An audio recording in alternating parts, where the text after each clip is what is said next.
발달을 애기들이 배 안에서 해야 되는데 그런 걸 못하게 했던 거죠. 그러니까 애들이 이제 머리랑 몸통까지는 어떻게든 컸는데 팔다리가 제대로 안 크게 되거나 생기더라도 좀 이상하게 생기는.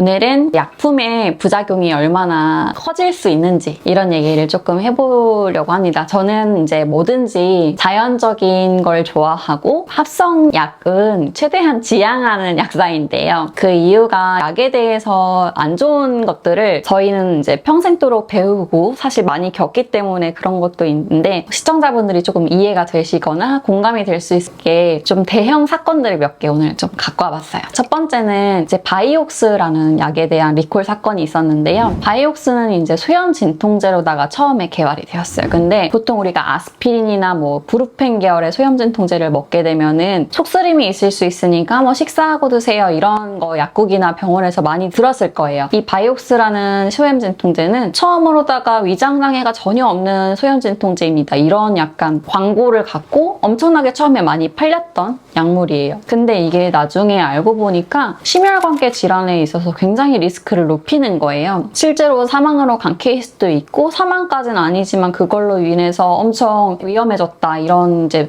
케이스들이 이제 수집이 되면서 판매 중단이 되고 이제 그랬던 사건이고요. 두 번째는 이제 바이콜이라고 하는 건데요. 이거는 콜레스테롤 약으로다 처음에 개발이 되었어요. 횡문근 용해증이라고 해서 우리 근육 중에 굉장히 필수적인 기능을 하는 부분인데 그 근육을 녹이는 부작용이 있었던 거예요. 근육이 팔다리만 있는 게 아니고요. 심장에도 있고요. 장기에도 있어요. 처음에는 사람이 부작용을 이제 팔다리로 느끼지만 나중에는 장기에 있는 근육도 녹을 수 있는 거예요. 결국에 이 횡문근 용해증으로 인해서 죽은 사람들이 막 이제 보고가 되고 그러면서 그 당시에 이 바이콜을 팔았던 회사가 바이엘인데 이제 리콜을 대형으로 하게 되고 거의 이제 리콜 금액과 보상 금액만 이제 수조 원에 이르는 그런 절차를 밟게 됩니다. 근데 이게 그렇게 오래된 게 아니에요. 2000년인가 2001년의 얘기입니다. 그래서 이제 점점 더 이제 신약을 개발을 하는 회사들 입장에서는 안전을 보아야 하는 항목들이 추가가 되게 되고 이제 실제로 임상 3상을 지나고 나서도 임상 4상이라는 어떤 포스트 마켓 서베일런스라고 저희가 하는데 안전성을 모니터링을 하는 일정 기간을 반드시 의무적으로 두게 돼요. 이게 다 1년에 앞선 사건들을 겪게 되어서인데요. 이제 마지막으로 제가 얘기 드릴 거는 인류 역사상 사실 제가 생각했을 땐 가장 최악의 약화 사고인 것 같은데 기형아를 유발을 하는 그런 약물이 있었습니다. 탈리도마이드라고 하는 약성분이고요. 1940에서 60년대 사이에 이제 개발이 되었고 이때 이제 입덧을 이제 없애주는 약이다. 임산부가 모두 안전하게 사용할 수 있다. 이런 걸 굉장히 대대적인 광고 슬로건으로 내세우면서 팔았던 약입니다. 어느 날 어떤 한 의사가 봤는데 갑자기 이제 기형아들이 자기네 마을에 너무 느는 거예요.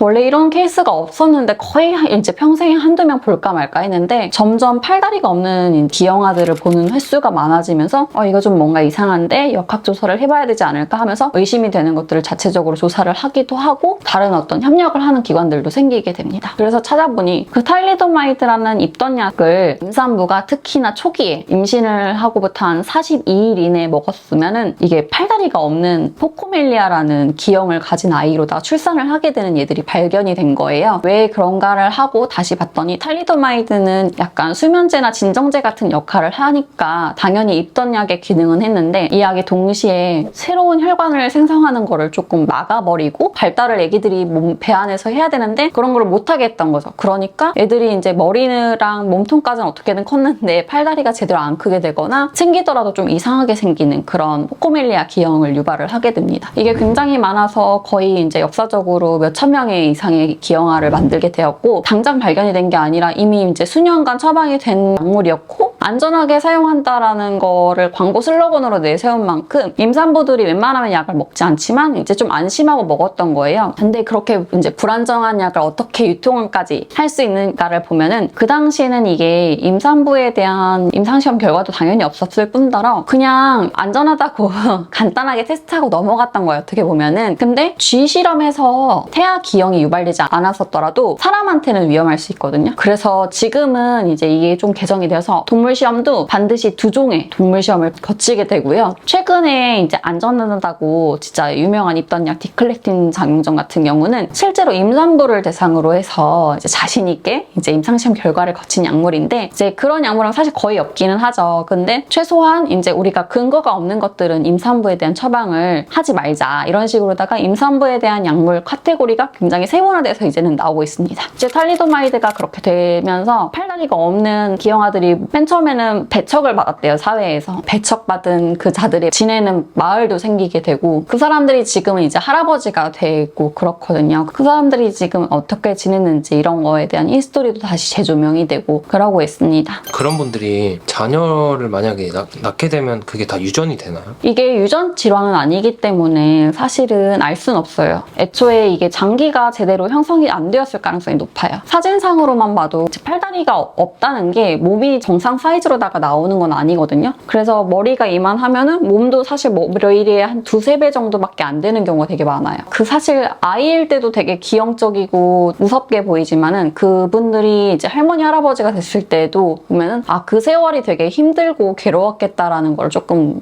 느낄 수 있어요. 그리고 안정성을 아까 사상 얘기를 하셨는데 임상 단계에서 얼마 정도 시간을 좀 지켜보는 거예요? 우리나라는 보통 3년에서 7년을 모니터링을 하고 나서야 이제 시험이 종료가 되면 그 종료된 결과 보고서를 식약처에 제출을 해요. 그래서 이건 나라마다 조금 다를 수 있는데 최소 3년에서 7년 생각하시면 될 것 같아요. 아, 그럼 신약이라고 해도 사실 거의 10년 전부터 만들어진 약이 그렇죠. 네. 근데 임산부분들은 워낙 이제 약 먹는 거 스스로도 조심스럽고 처방한 사람은 더 조심스럽고 왜냐면 혹시나 이제 나의 책임이 될 수 있으니까 그럴 수 있고요. 임신하면서 저도 그냥 뭐 의도치 않게 아픈 병들이 계속 생겨가지고 사실 뭐 항생제도 먹고 항히스타민제도 먹고 막 다 먹긴 먹었어요. 진짜 원장님들이 진짜 약을 안 주려고 해요. 그리고 무조건 산부인과 가서 처방받으라고 약간 오히려 돌려보내고 괴롭지만 참아야 되는 그런 시간들이 있거든요. 특히 초기에는 한창 이제 아기가 발달을 하는 과정이기 때문에 이 시기에는 기관 발달이 다 안 되면은 이제 평생 영향을 주기 때문에 특히 12주까지는 약을 뭐 거의 못 먹는 거를 약간 원칙으로 거의 삼으시더라고요. 그럼 또 임산부들이 조심해야 되는 약들이나 복용 방법 이런 게 있을까요? 타이레놀을 제외한 소염진통제는 마찬가지로 혈류 흐름을 좀 막을 수 있기 때문에 특히 초기에 드시면 약간 기형을 유발을 할 수 있다는 보고가 돼 있는 걸로 제가 알고 있고요. 항히스타민제 중에서도 안전하게 쓸 수 있는 게 있고 안전하지 못하게 쓰는 게 있을 수 있어요. 본인이 이제 옛날에 먹었던 약이 집에 남아있는 경우가 있을 수 있잖아요. 알레르기 약 같은 경우. 근데 그거 꼭 확인하고 드셔야 되는 부분이 있고 항생제 같은 경우도 안전하게 쓸 수 있는 항생제는 상대적으로 클래스 B에 속하게 되는데 클래스 C나 D에 속하게 되는 경우는 기형을 유발한다고도 알려져 있은 뭐 이런 수준의 등급이기 때문에 이런 경우는 피하셔야 됩니다. 약품을 먹어도 될까 말까 검색을 일단 해보시고 클래스 A는 거의 없어요. 입던약 아까 말씀드린 디클레틴 장용정 외에는 거의 없다고 보시면 되고 클래스 B에 속하는지 최소한 그 정도는 확인을 하고 드셔야 될 것 같고 그리고 어디 병원 가시면 반드시 제일 첫 번째 해야 되는 저 임신했는데요. 몇 주인데요. 이걸로 진료를 시작하셔야 됩니다. 안 그러면은 의사 선생님들도 진료를 보다가 놓치는 경우가 생길 수도 있고 본인도 말하는 거 까먹을 수도 있거든요. 그래서 꼭 그렇게 시작을 해야 합니다. 또 다른 사건들은 없어요? 우리나라에서는 이제 비슷한 이제 신생아에게 영향을 준 사건 중에 살인 가습기 살균제로다가 옥시 사태 이렇게도 알려져 있는데 원래는 그게 카페 청소하는 세척제였대요. 이 세척제가 미국에서는 사용을 금지를 하게끔 어느 정도 법안이 이미 규제가 되었고 그랬는데 이게 우리나라에 규제가 없는 틈을 타서 가습기 살균제로다가 이제 허가를 받고 KC 마크까지 달려가지고 팔렸던 건인데요. 가습기 사실 쓰다 보면은 되게 귀찮은 게 거기에 물때 타듯이 막 핑크색 곰팡이도 끼게 되고 그렇잖아요. 살균제를 쓸 수 있다니 얼마나 좋아요. 사실 일상적으로도 너무 좋은데 홍보 차원에서 조리원이나 대학병원이나 이런 데서 우리 병원이나 뭐 조리원에서 쓰는 가습기는 다 살균제가 충분히 되어 있고 뭐 균이 번식하지 않는 환경이다 이런 식으로 쓰기 사실 너무 좋으니까 다들 이제 사서 쓴 거죠. 모든 물질에 해당하는 건데 호흡기로 흡입을 하는 게 가장 신체에 빠르게 영향을 주거든요. 살균제를 사실상 이제 가습기라는 루트를 통해서 흡입을 하게 된 거고 이 살균제가 알고 보니 되게 폐에 안 좋은 살균제였고 사실 카페 청소할 청소할 때는 어떻게 보면 스팀이라든지 그냥 뭐 이렇게 물 청소하듯이 써가지고 그 카펫에만 영향을 주고 말았을 텐데 이거를 가습기로 쓰게 되면은 공기 중에 계속 이제 남아있는 상태이기 때문에 그 공기를 계속 마셔야 되는 사람들한테는 되게 직접적인 원인을 줬을 거고 결국에는 폐섬유화를 많이 일으켜가지고 처음에는 원인 불명의 폐렴인 줄 알았는데 폐섬유화 돼서 오는 임산부랑 특히 아기가 너무 많으니까 어떤 의사분이 아 이거 이상한데 갑자기 왜 이렇게 폐섬유증이 많아지지? 문제가 있을 게 아닌데 원래 이게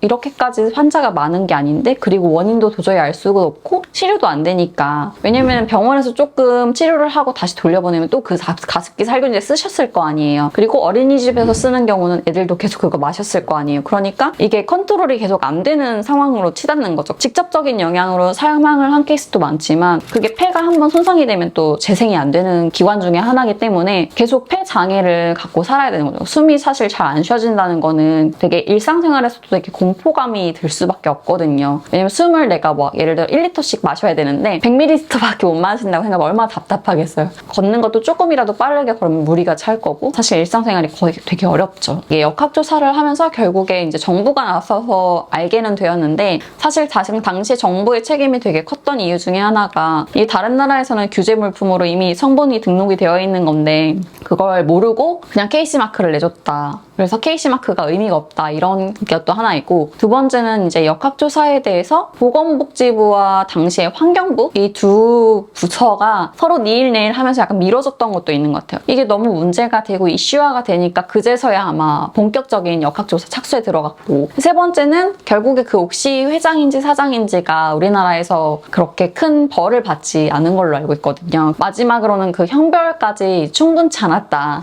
대국민적으로다가 되게 분노를 사게 하는 일이었고 지금도 그 왜 알리랑 테무 규제 한 해 만에 이거 나오면서 항상 나오는 게 이 KC마크가 유효하냐 이미 이제 수십 년 전에 한 번에 큰 사건을 이렇게 터뜨렸는데 과연 우리가 테무나 알리에서 오는 거에 KC 있으면 믿을 수 있는 거냐 이런 식으로다가 이제 비판을 많이 듣고 있죠. 가짜약 진짜 항상 조심해야 되고 출처를 모르는 거는 항상 이 돈의 유혹이 있으면 뭔가 불순물을 누군가 만들고 아니면 가짜약을 만들기 쉽거든요. 그리고 이거는 먹고 나면은 증거도 없어져요, 사실. 뭐가 어디서부터 잘못됐는지 일반인들이 알아차리기가 되게 어려운 거죠.